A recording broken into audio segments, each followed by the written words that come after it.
Well, to talk more about the role of the international community in Darfur, we are now joined by journalist Rob Crilly, author of the new book, Saving Darfur, Everyone's Favorite African War. He joins us from London. Mr. Crilly, there seems to be some cautious optimism about this peace framework. But given that the deal has been reached with just the largest opposition group, and there are so many dozens, really, of other anti-government factions, is this prospect for peace being oversimplified? Maybe a little. Let's not forget we've been here before, of course. GEM signed a framework agreement last year which fell apart. So there's a lot of questions still ahead. First of all, who exactly do GEM speak for? They are probably the most powerful rebel movement on the ground, but there are many dozens of rebel movements still to sign up to any sort of peace. Also, who does Khartoum speak for? Certainly not the Janjaweed, their proxy militias, who long ago fell out with their paymasters in the government. So we've tended always to focus on the question of rebel movements against the government, and that leaves out a whole variety of other actors. So I think, look, we can be optimistic about this. Of course, it's a step in the right direction, but there is a lot more work to be done, as Scott Gratian said.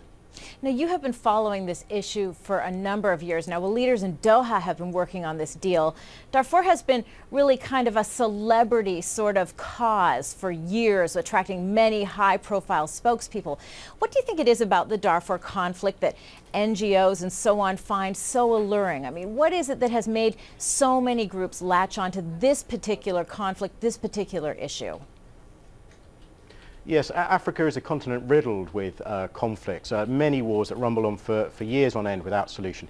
Democratic Republic of Congo, Somalia, northern Uganda, but Darfur was the one that we cared about. And I think there were two factors that came together. First of all, it was labelled a genocide back in 2004 on the 10th anniversary of the Rwandan genocide. So this was, first of all, a conflict people felt guilty about. They couldn't ignore another genocide. And secondly, it was always portrayed as a very simple war. The rebels were good guys fighting an oppressive regime, and the government were really seen as evil. These, after all, were the people who looked after Osama bin Laden through the 1990s. So it really was a war of good against evil, which made it very easy for a huge grassroots movement to grow up around. There was only one side to be on, and then that attracted in the likes of George Clooney, Mia Farrow, who have done a lot to raise the profile of Darfur and made sure we haven't forgotten about it, like other conflicts. But sadly, we've tended to oversimplify it and look for the wrong solutions.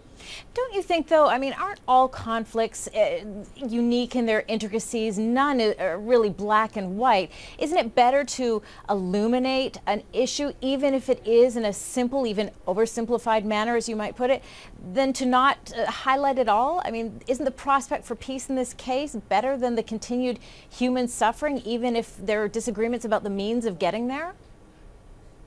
Well, yes, I mean, that goes both ways. I mean, look, I'm a journalist. My job is to generalise and to simplify these conflicts into things that, well, you know, my mum could read about. But I think the issue of Darfur is different. Very often in other conflicts, you have a whole array of actors talking about what's happening. Different NGOs, human rights groups, faith-based organisations, and they all take very different views. They have different ideas. In the case of Darfur, though, the debate became very, very polarised, with the Save Darfur coalition pushing very hard for a military intervention. Many of their people were calling for a NATO force to be sent in against the will of the Sudanese government, very much from the start.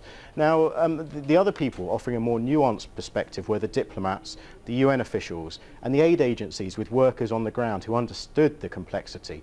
They were unable to speak out. The aid workers because they feared being expelled by Khartoum, the diplomats because it's simply not their job to get involved. So I think that Darfur has been rather different in that we've only ever heard one point of view. We've only ever heard the idea that Khartoum is evil, that President Omar al-Bashir should go to the International Criminal Court. And in reality, on the ground, the people that I was speaking to in Sudan itself were giving me a very different perspective, warning that the key was negotiation and engagement with Khartoum. Yet that message rarely came across.